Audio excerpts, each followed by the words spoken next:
Hi everyone, this is Jonathan again from Legacy Coaching, and today I am at absolutely beautiful Hawke's Bay in New Zealand.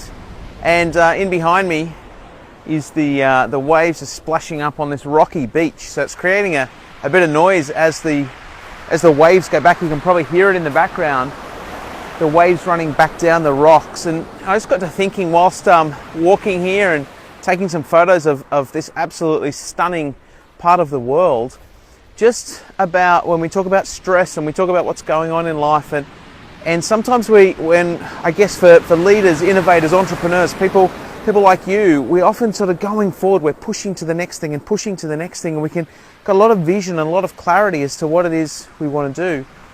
And what we don't often account for is the ebbs and flows, just like the tide here.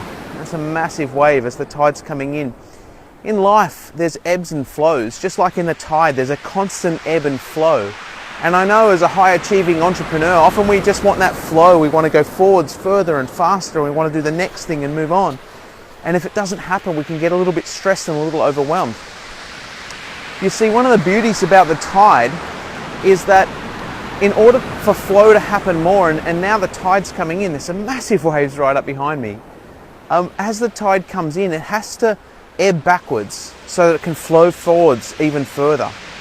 And so I guess the key message for today is the fact that in our lives as leaders, innovators, entrepreneurs, high achievers, there is always ebbs and flows. It's just part of life. It's almost part of nature, is that you can't keep pushing forwards all of the time. And so what I want to encourage you to do is to learn from the ebbs. Don't resent the ebbs. Don't sort of say, oh, I wish it was just always forwards. Recognize that in the time where there's an ebb, that creates space for an even bigger flow.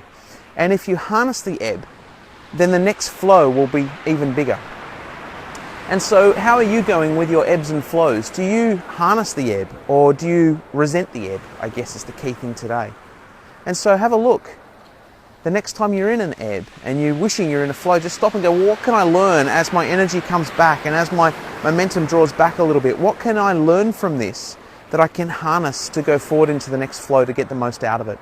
So hopefully that's helpful. I'm going to give you one last look at this beautiful Hawke's Bay beach in New Zealand. We're on the east coast of New Zealand, enjoying a beautiful holiday and sharing some profound little thoughts with you. Hopefully this has been helpful. What have you got out of today? And have you recognized ebbs and flows in your life before? Do me a comment. Ooh, nearly getting wet. Do me a comment. Look at that wave right up behind me. Do me a favor, leave a comment below and let me know, how do you go with the ebbs and flows in your life? That's really loud. I don't know if you can hear that. That's the sea running back over the rocks. These are rocky beach. How do you go with ebbs and flows? Leave me a comment below. Let me know how this helps you to decrease stress so that you can go further forwards. This is Jonathan Moore from Legacy Coaching, about to get really wet feet here in Hawke's Bay, New Zealand. Have a good day. Bye.